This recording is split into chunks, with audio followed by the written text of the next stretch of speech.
All right, so welcome back everybody. Richard Baker, Shanghai-based social entrepreneur, this week in Manila. Just met with Harris from Drinks PH, sustainability consulting agency focused on communications, marketing, helping big companies fulfill ESG reporting requirements, but also helping small entrepreneurs and innovators for good to tell their story, to build their community. Just had a great conversation about his 10 years of building his agency, some tips and tricks on how to build a community, how to engage them, and I think just in general had a lot of fun about learning how to tell a good story. It's very challenging in sustainability, but he's got some great tips. So thank you very much for your time. Really appreciate it. Thank you, Rich. My pleasure. By the way, it's hot. It's really hot in Manila today. Yeah. Climate change is just 40. Going right past us.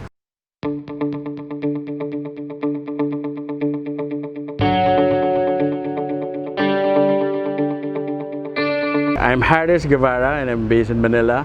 I'm the president and CEO of Drink PH. It's a sustainability communications agency.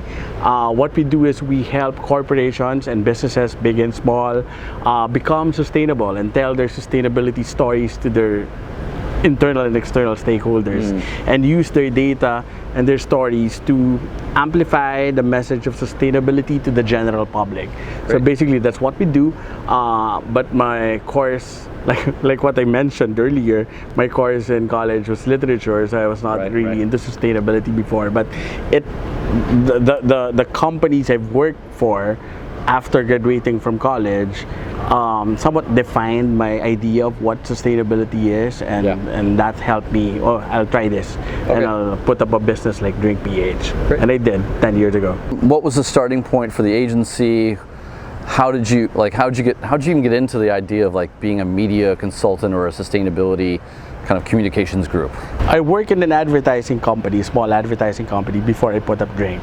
So I figured out that, okay, now that the companies are starting to adopt the sustainability mindset, why not adapt it also for marketing and advertising? So now that there are a lot of materials that we can do to communicate your products to your customers. So might as well inject sustainability there. So my background in advertising, actually I just copied it. So everything that a company produce to market their products, I use it also to market their sustainability stories and data. How do you approach this yourself or as an agency to really tell the story of sustainability? Well, so we have to understand how the stakeholders, or how the particular audience gather data. Gather information. So we have to understand who we're talking to. So it's really about planning, planning your communication tool, and communicating it effectively, not really creatively, but effectively to your stakeholders. So we run workshops. We run creative workshops on on what sustainability is, what a sustainability report is, why you should produce one, and then why is it important to embed sustainability into your operations. And then after that, how will you help your suppliers and those people under your value chain, align with your vision. So it's really planning with them the right tool to use to communicate really sustainability. A business strategy as well. A business communication strategy. The West will tell you that in Asia, the countries of China, Thailand, Philippines, you don't care about sustainability. You take our trash, you create your own trash, it's heavily polluted. Is that a fair story for these countries and for the people in these countries? Or is there a better way that you'd really like, or is there an imbalance in the story itself, do you think? Yeah, I can't say for other countries, but for the Philippines, I think since it's a new mindset, so I can say that it's quite true before, 10 years ago, but it's starting to change right now because we're becoming more aware of our, the companies and people and organizations, even how small, are starting to become aware of their impacts to the environment. And customers also are starting to require companies and products they support to become more sustainable. And that actually drives the corporations to change. So that's why in our business, it's really important. I mean, we work with these companies, we work with these industries, but our main advocacy really is to communicate to the general public what sustainability is. Because if all the customers, if all the population is aware of what sustainability is and know that they also have an impact, it would be easier for me to convince corporations. But yeah, to answer your question, it's starting to change right now because we're becoming more aware. And what's driving that awareness? Is it air quality issues? Is it? Oh my, a lot of natural disasters the past 10 years. Okay, okay. So it's very I hope personal. one Yolanda, Haiyan typhoon is enough. It's personal because we experience it. Yeah. It's very different because in the there's no doubt here that there's climate change. Right. I mean, people experience it, and we're very vulnerable because we're in the Pacific area, and there's typhoon all the time. Like you see dark clouds after after. It passed pretty quickly. Fortunately. Yeah. So it's really changing, as you can see, and we experience it all the time. So then, the drought, because agriculture is also one of our main economic driver, so and it's affected widely by so then does the climate change. We've seen a lot of talk about plastic straws. You have a 15-year-old named Greta Thunberg now that's really popular. Like, do those challenges, do those leaders of sustainability, does that resonate well here, or is it really just it's a local thing and we're trying to solve local issues? It resonates because there are a lot of rules right now. Like for instance, there are cities who are banning use of straws already. So it's starting, but it's in Metro Manila. In Metro Manila, I don't know with the other cities. Okay. Because the concern of the other provinces really is just survival. Right. So, but there's a little bit more money here. Yeah. Okay. But yeah, it's starting. Okay. As I said, so. It's resonating. I mean, the call for a more sustainable lifestyle and more sustainable business actions are starting. Okay, that's great. You work with big companies and you also work with the good entrepreneurs, the people that I've been interviewing like yourself.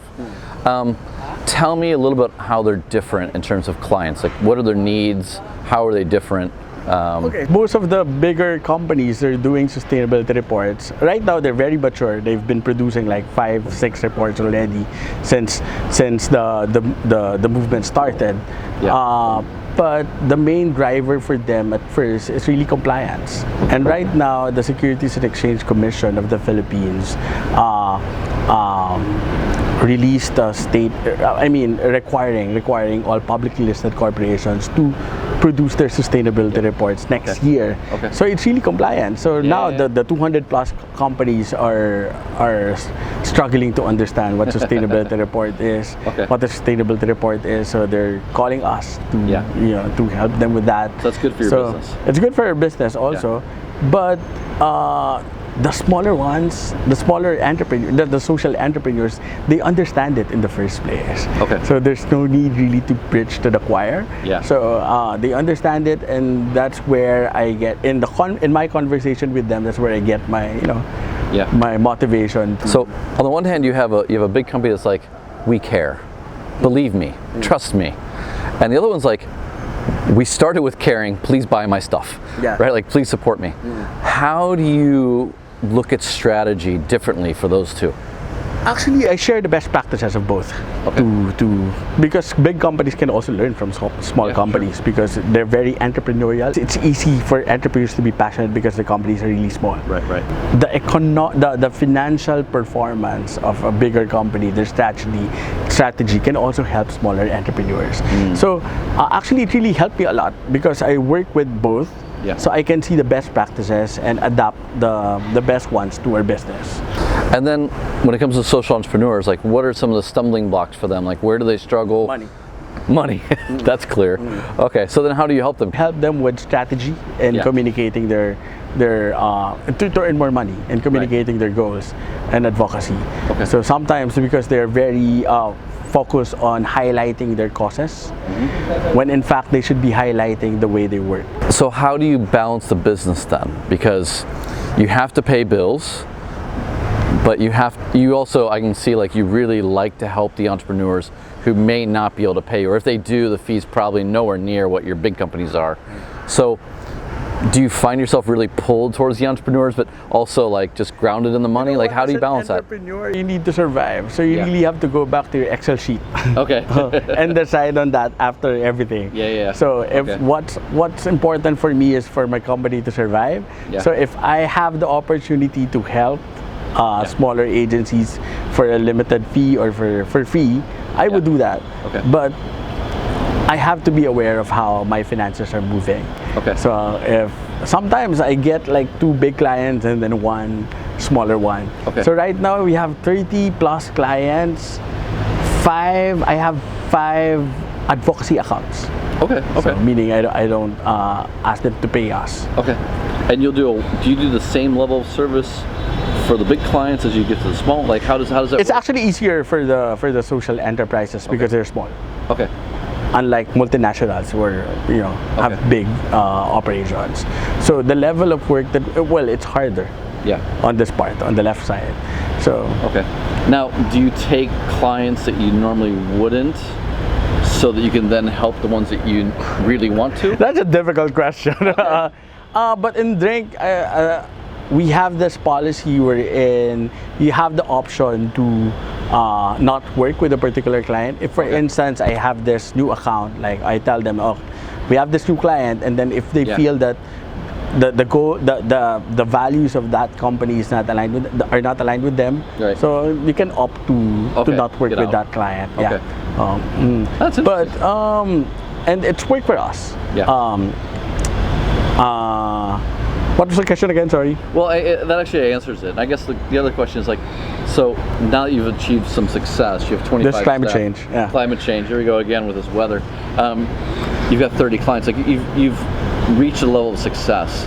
Does that mean now that you can be more selective about your clients as well? Like, can you proactively go after, say, the Patagonias, the interfaces who do real good and can pay you, and get away from the companies that could pay you but didn't naturally align to your own mission? I don't actually look at it that way. I work with clients who approach us. I mean, I know that they have a purpose, that they know what they're doing, and that they really want to be sustainable. I mean, companies, I don't treat them like as one entity because they're people also who want to change their organization. So I look at it that way. So if they approach us and they really want to know more about sustainability, I don't judge the product they produce because I don't really want to preach to the choir. If you understand it, yes, good, that's good for you. I'll work with you, of course. But if you don't understand it, I want to work with you more. So all right. I work with a lot of social entrepreneurs as well. I do some videos just like this for them, like on a professional basis. What's the opportunity that you see for social entrepreneurs to tell their story? Like, why should more entrepreneurs invest the time into learning the basics of communication? And what's the opportunity that you see for them? Well, you have to communicate yourself in order for others to buy what you're selling. So it's very basic. And right now there are a lot of cheaper tools that you can use, like social media. It's almost free, and you can have access to a wider audience. You just have to tell your story right. So when I say tell your story right, you focus not just on your causes, but on your actions. You show them your actions. So So what works better, tears or smiles? Actions. Actions. The way you help. Start with tears, show action, show smile. What are the tools that you think a social entrepreneur is naturally aligned best to right now? Is it Instagram? Is it Facebook? Is it YouTube? Is it long form? It really depends on the audience. But right now in the Philippines, Facebook is being used by everyone. So it's really Facebook and Instagram. Right now, there's a lot of things happening. It's much harder to engage people because there's so much noise. But in your experience, what are you seeing are the best ways to create and engage your community?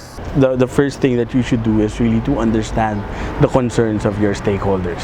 So you have to understand, you have to engage with them, You have to identify the issues that they're experiencing with you and how you can help them.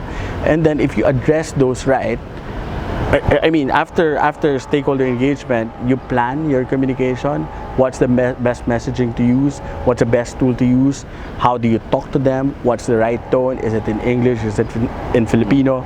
Then after that, you use the right tool, whether that's Facebook or Twitter or Instagram. So it's really about planning.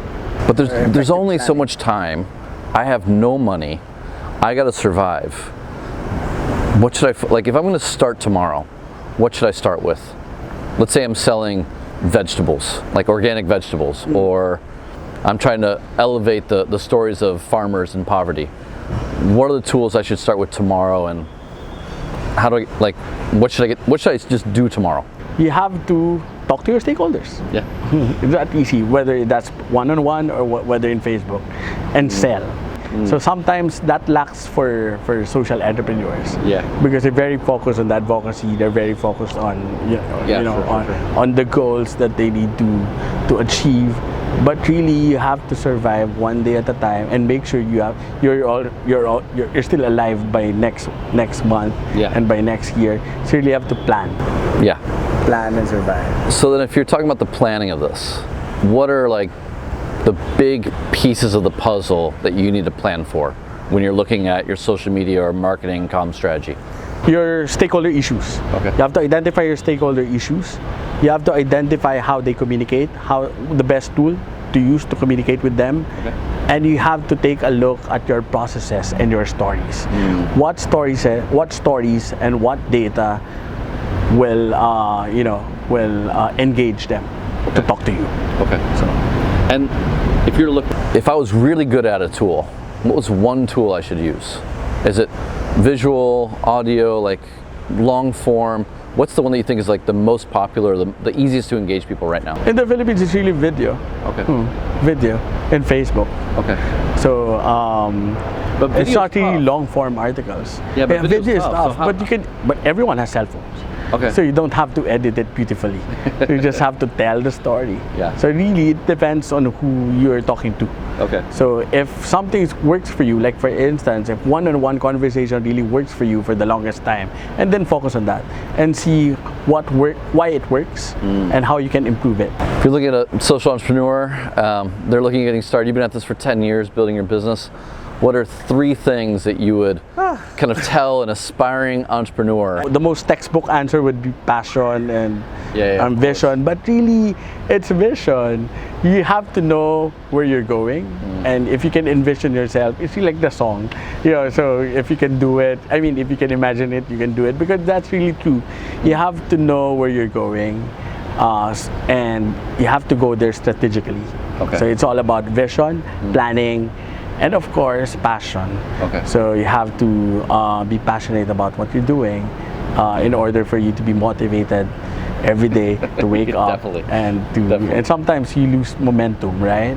So you have to go back to that core, to the purpose of what you're doing, and that will guide you to move forward. Thank you very much for your time. Thank you. That was great.